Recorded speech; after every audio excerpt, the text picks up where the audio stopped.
Toyota's brought us outside Phoenix, Arizona to look at the all-new 2026 one and only RAV4. With 2 different powertrains, 3 distinct personalities, 4-wheel power available, 5, 6, no, 7 different trims, and that is a whole lot to go over. So what we're gonna do in this video is take a look at those 3 distinct personalities, tell you some of the things you might need to know about them, and then if you find the one you like, go ahead and check the description. We'll have a link to that video down below.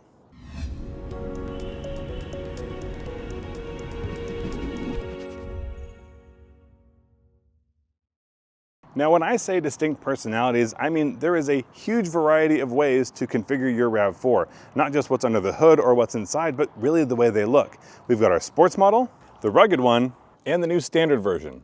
And even within the sports line, there's a bit of a hierarchy. This is the GR Sport, which don't worry, we're gonna dive into in just a second. But before we get there, let's look at the SE and the XSE models, or at least cover them.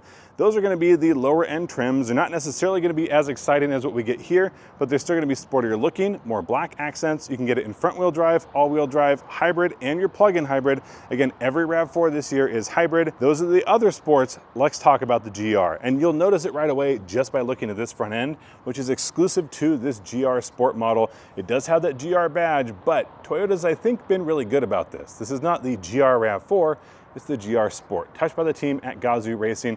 And not only do we have a bold look, but we also have bold changes to a model that previously has never had what I would consider a performance variant. So the look is here up front, but it's not just the look, it's also the way it goes around corners, the way it goes around town, and a lot of it has to do with the wheel and tire combination. We have a 20-inch wheel exclusive to this model, and I don't just mean the size, I'm talking about the wheel itself. It's lighter weight, it's beautiful to look at, it comes with a stickier tire, and that means, unfortunately, a little bit less efficiency, but trust me, for folks who want more fun, this is going to be the one to do it.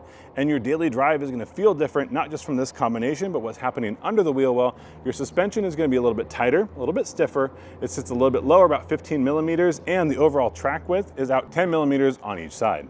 I won't keep you waiting any longer. Let's talk about what's going on under the hood. This is the 6th generation plug-in hybrid system for Toyota.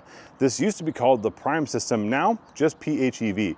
And what it gives you is 324 horsepower. That is all-wheel drive exclusively throughout this RAV4 lineup, and that means 0 to 60 time in, well, you'll have to wait until we drive this, so check out the video down in that description, and you'll see how quick this goes, but this will be the quickest version you can buy today. It's also still gonna be rather efficient, up to 37 miles per gallon overall combined when this is a completely depleted battery, but you'll also be able to get about 48 miles of driving range on pure electric. That means, yes, you can go ahead and turn it up and hot rod your RAV4 if you want to, but if it's one of those days you're trying to save a few dollars and not fill up at the gas pump, go ahead and drive it in EV only mode. If you want more range, you can get up to 52 on some of those other models that we'll take a look at a little bit later. It might not be lightning quick, but this RAV4 actually looks pretty fast, especially when you look at these LED taillights with that striped design, but the standout in the room is absolutely going to be this spoiler. Exclusive to the GR Sport, though apparently optional, I think it should come as standard, is going to be the biggest differentiator from this and every other RAV4 on the road. If you want to stand out, but you're still looking for something economical, this is going to be probably the way to go, especially in a segment that doesn't have a whole lot of sporty options. I'll give you a sneak peek of the interior because this also gets the GR treatment everywhere from the door sill to the floor mats to the seats, not just in look, but also in texture. They get their own design, accent stitching, and of course, a GR logo in the headrest. If that wasn't enough, you'll find more stitching on the shifter, on the steering wheel, and of course, a GR badge down below. But on the other end of the spectrum, we have the Woodland trim. This is the more off-road ready, rough and tumble, rugged version of the RAV4, and you can tell immediately from the jump, this is meant to be a different capability.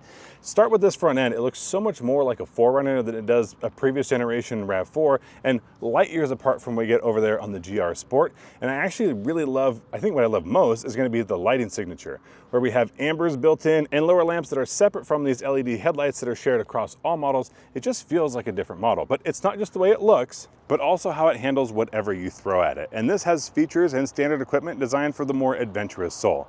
Like this wheel and tire combination. Instead of having 20-inch wheels, we're down to 18, which gives you more tire, and the tires themselves are all-terrain. This is the only model gonna come standard with an all-terrain tire. definitely dedicated for a specific purpose. It'll also be exclusive in all-wheel drive. You can choose between hybrid or plug-in hybrid, which means great power, great performance, and great efficiency no matter which way you go. This is still designed to go farther off the beaten path with 8.5 inches of ground clearance. That's 0.4 more than you get on the standard model and a whole inch more than you get on something like the GR Sport. But it's meant to take you and your passengers and their stuff farther as well. This roof rack is going to be included as standard because the assumption is you've got gear. Go and put your bikes, your kayaks, whatever it is. And if you can't fit it in the car, you can also tow with it. Up to 3,500 pounds of towing capacity available. This also has a very different feel on the interior. Where the GR Sport was dark and sporty, this one is much lighter. And honestly, it feels like it'll be much nicer out in nature, which hopefully is where you take this. And it does have an accent color, not just the two-tone look we have in the seats, but this orange that you'll find stitched throughout. Now, you're not going to find the same stitching as far as like labeling goes, but we do have some nice accent pieces, as well as finding it in some of the plastic components you find throughout the interior, including here on the steering wheel. And last but certainly not least is what Toyota calls their core grade, but I want to call it the new standard of RAV4 because this front end design is what you'll see across most of the models and most of the vehicles out on the road. It's shared between the LE, the XLE, the Limited, the SE, and the XSE. Although those last two are part of more of the sport persona, they'll have further differentiators rather than the front end. Things like more shiny black plastic, a black roof instead of body color. This one here is the Limited, so leaning more towards a premium feel. When it comes to the L models, they'll exclusively come with the hybrid, not the plug-in hybrid, because that's the sportier version, so limited to the sportier options. But you can choose in most of them, the LE and the XLE, between front-wheel drive or all-wheel drive. And that means either 226 horsepower for front-wheel drive, or, since we add a second motor to power that rear axle, you're looking at 236 horsepower available there. But if you want the most fuel efficiency, you're looking at that front-wheel drive up to 44 miles per gallon combined, which is a fantastic number, especially considering this isn't some 180 horsepower weakling. This still has over 220 horsepower. So there it is, a quick overview of the 2026 Toyota RAV4, and there is a lot to cover, but if you found one that you liked, first of all, let me know down in the comments. Second, go ahead and check our description. There should be a link to that specific model, or one that at least speaks more to you. Toyota's goal here is a RAV4 for everyone. I think they have done a bang-up job. The only thing missing here is an internal combustion option, but to be honest, I'm not gonna miss it. We have power, efficiency, front-wheel drive, all-wheel drive, a plug-in hybrid variant, which means lower fuel costs and more power. What's to go wrong?